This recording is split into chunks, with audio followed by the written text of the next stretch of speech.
আদি মাসে ধরেন ৬-৭ লাখ টাকা আসে, রুইতনের হাত খরচ হয়ে যায় আর কি। আমাকে গুলশান, বনানী, ধানমন্ডি, বাড়িধারা, মিরপুর ওইসব জায়গায় আরো ৮টা ফ্ল্যাট আছে। আচ্ছা, ফ্ল্যাটের গল্প পরে করুন রে, আগে আসেন গরিবের বাড়িটা দেখেন। আসেন ভিতরে।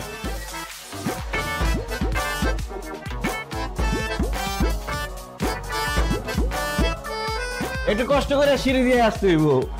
আব্বারে বলছিলাম লিফট লাগাইতে, আব্বা লাগাই নাই, বলে কি হাইটা উঠবো এটাই ভালো। হ্যাঁ, ডুপ্লেক্স তো।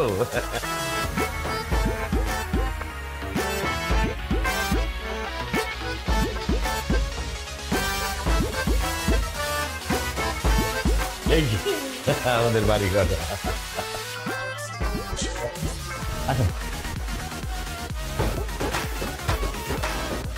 এই যেখানে আমরা খাই, এখানে গল্প করি।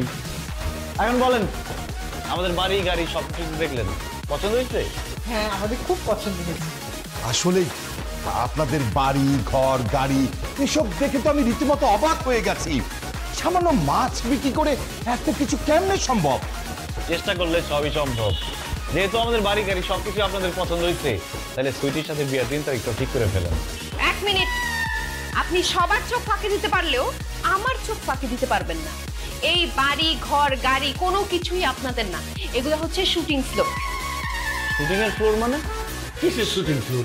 শুটিং ফ্লোর, এখানে শুটিং হয়। এই বাড়ি ঘর শুটিং এর জন্য ভাড়া নেয়, আপনারা একদিনের জন্য ভাড়া নিয়ে নিজেদের বলে দাবি করতেছে। বিশ্বাস করো বা, এটা কোনো শুটিং ফ্লোর না, এটা আমাদের নিজেদের বাড়ি। আমরা কোনো কিছু ভাড়া নেই নেই, আমাদের ভাড়া নেওয়ার দরকার হয় না তো।